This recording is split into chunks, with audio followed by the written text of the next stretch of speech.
năng chui chua lại bà lấy nhầm đầm bài lấy nhầm bạc mật ọc ní bà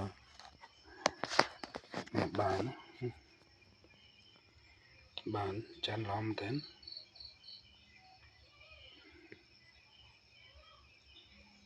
nhẹ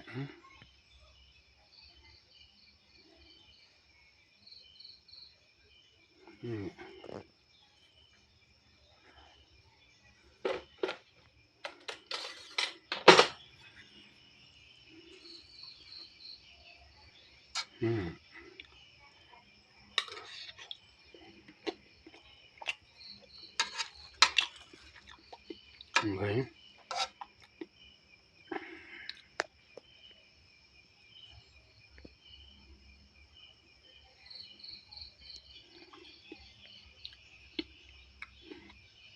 nhẹ bài coi nhá nó ngày chân bản chân thầm đàn á này nhẹ nhưng mà bài cái chân ấy chân thở hồ bài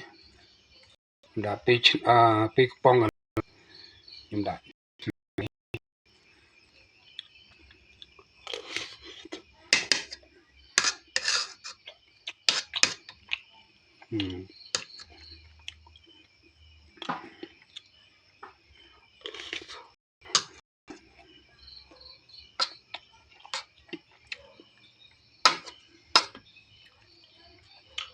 thế chống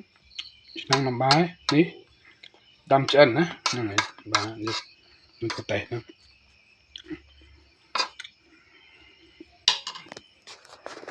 anh ấy năng cái này